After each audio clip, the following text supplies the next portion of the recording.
Hello friends नमस्कार। तो friends देखंतु आश्रम स्कूल तरफ आसी एक नुआ निजुक्तिर नोटिफिकेशन एथिरे both teaching and non teaching post पई एक डायरेक्ट रिक्रुटमेंट रहिबो।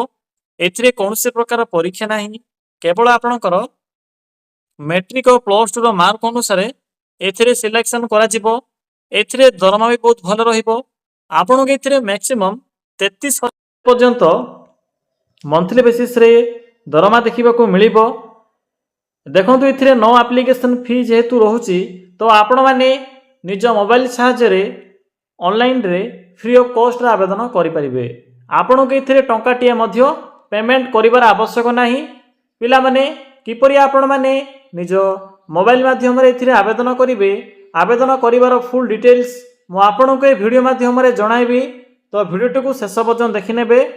चलंतु प्रथमे देखि नेबा जे यार फुल नोटिफिकेशन टी कौन रोची। फ्रेंड्स यही भली नुआ नुआ सरकारी जॉब रो न्यूज़ पाइबा पई हमर ए चैनल टी को सब्सक्राइब करी वीडियो टी को भी गोटिया लाइक करि नियंतु। फ्रेंड्स देखंतु एही पोस्ट रे केउ मन आवेदन करि परिबे, हु कैन अप्लाई। एथिरे ऑल ओवर ओडिसा रो पिला मन आवेदन करि परिबे। आम ओडिसा रो सबु डिस्ट्रिक्ट रो पिला माने एही पोस्ट पई आवेदन करि परिबे। ए जेंडर टी भी बहुत मेल एंड फीमेल रहउची। तो उभय पुरुष और महिला प्रार्थी माने भी यही पोस्ट आवेदन करें।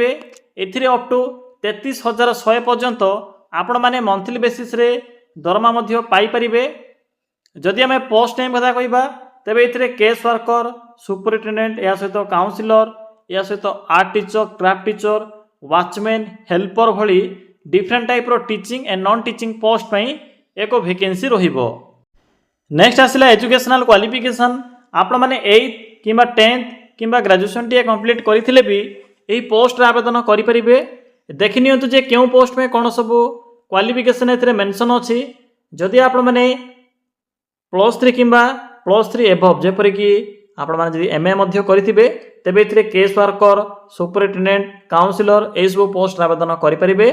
बाकी आर्ट और क्राफ्ट टीचर पई +2 पास रहउची।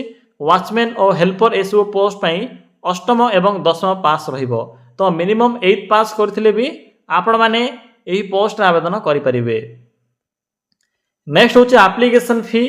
एथिरे नो एप्लीकेशन फी रहउची। आपण के एथिरे टंकाटिए भी एप्लीकेशन फी पेमेंट करिबार आवश्यक नाही। No application fee for all रहिबो। जनरल, ओबीसी, एससी, एसटी समस्त के एथिरे फ्री ऑफ कॉस्ट रे आवेदन करबा को सुविधा मिलिबो। Next आसिला salary. तो देखि नियंतु जे एथिरे केउ पोस्ट पे कोन सब सैलरी रहिबो। जदि आपण माने प्रोफेशन ऑफिसर किंबा केस वर्कर आवेदन करिवे तेबे एथि पे रहउची 33,100 टंका पर मंथ सैलरी। जदि आपण माने काउंसिलर पोस्ट आवेदन करूछंती तेबे एथि पे रहउची 20,564 टंका पर मंथ सैलरी। जदि आपण माने हेल्पर आवेदन करिवे तेबे हेल्पर पोस्ट में रहउची 7,944 टंका पर मंथ सैलरी। हाउसकीपर और काउंसिलर ए सब पोस्ट में रहउची 7,000 रु 23,170 पर्यंत। तो एथिरे डिफरेंट टाइप रो पोस्ट रहिबो, सही अनुसार सैलरी मध्ये एथिरे डिफरेंट रहिबो। सिलेक्शन प्रोसीजर जहाँ कि एथिरे मार्क बेसिस रहउची। आपणकर मार्क अनुसार सिलेक्शन करा जिवो। सिलेक्शन परे डीवी बा डॉक्यूमेंट वेरिफिकेशन रहिबो। तो पिला माने एही सब प्रोसेस द्वारा आपण माने एथिरे सिलेक्शन टी पाई परिबे। नेक्स्ट आसिला इंपोर्टेंट डॉक्यूमेंट। तो देखंतु कोन सब डॉक्यूमेंट एथिरे मेंशन अछि। ऑल क्वालिफिकेशन रो सर्टिफिकेट एवं तर marksheet, photo, resident certificate, caste certificate, ID proof रे आधार कार्ड। तो एही सब डॉक्यूमेंट गुडी को आवश्यक पड़िबो जेते बेले आपण माने एथिरे आवेदन करिवे। नेक्स्ट आसिला एप्लीकेशन मोड। एथिरे ऑनलाइन मोड रहउची। आपण माने निज मोबाइल फोन रे पोस्ट आवेदन करि परिबे। ईमेल द्वारा आवेदन रहउची। आपण माने चाहिले ईमेल रे आवेदन करि परिबे, नचेत आपण माने ऑफलाइन रे जहा कि पोस्ट माध्यम रे भी आवेदन करि परिबे। मु आपण को दुईटी जाक प्रोसेस कहबी।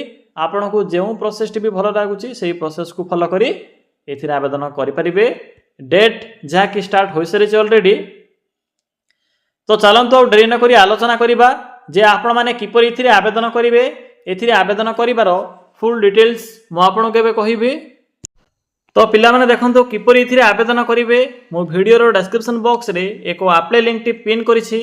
तो जेते बेले आपण माने से अप्लाई लिंक ऊपर क्लिक करिवे এইভাবে এক সাইট ওপেন হব। তো যেতবে এই সাইট को आसबे एठर ऑप्शन अच्छी latest job Odisha NGO office रो लिंक अच्छी सिंपली एनजीओ ऑफिस रो लिंक ऊपर क्लिक करंतु। क्लिक कला परे ए पोस्ट रो फुल डिटेल्स शो हो जिवो। ए जॉब टी एनजीओ जॉब रहिबो। तो देखंतु किपरि आवेदन करिवे मु तो आपनकु ए जॉब रो इन्फॉर्मेशन पूर्व होई सारिछि। एबे केवल एथिरे आवेदन करिवार प्रोसेस टी मु आपनक एबे कहिबी।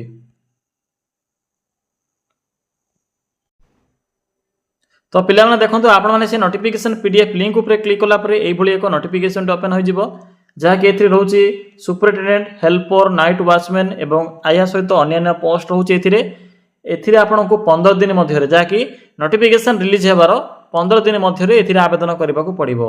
बाकी देखंतु ए पोस्ट टर्म्स एंड कंडीशन मध्य मेंशन करा जायछि जेपरि कि किपरि सिलेक्शन प्रोसेस रहिबो। एथिरे मैट्रिक पास करथिले 10 मार्क एड हबो प्लस 2 पास करथिले 15 मार्क एड हबो ए उला भाबरे एथिरे 100 मार्क रहउची।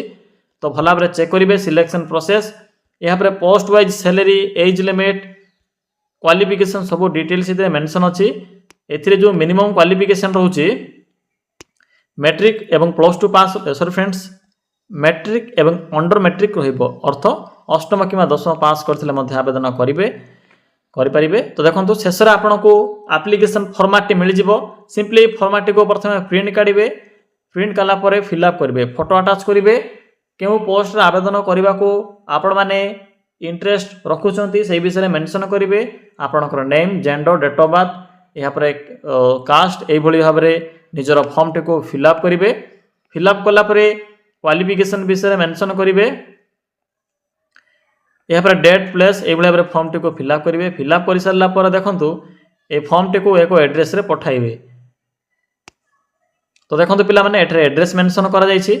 तो जो मैंने भी ऑफलाइन रे आवेदन करने चाहूँगी यही एड्रेस रे सिंपली फॉर्म टे को पठाइबे एवं जो मैंने ऑनलाइन रे आवेदन करने चाहूँगी एठरे को ईमेल एड्रेस लिखा जायछि। सिंपली ए ईमेल एड्रेस ऊपर क्लिक करिवे क्लिक कले आपण माने ऑटोमेटिकली निजर ईमेल को रीडायरेक्ट हो जिवे। देखि परथिबे एई भली भाबरे रीडायरेक्ट हेबे। रीडायरेक्ट हला परे आपण माने निजर डॉक्यूमेंट एवं कैप्शन रे मेंशन करिवे यहाँ पर सेंड करिवे ए भली भाबरे फॉर्म टे को फिलअप करी आवेदन करिवे। जदि आपण माने निजर मार्क अनुसार सिलेक्ट हेउचंती तबे से माने आपनको ईमेल द्वारा जोगाजोग करिवे डॉक्यूमेंट वेरिफिकेशन पाई।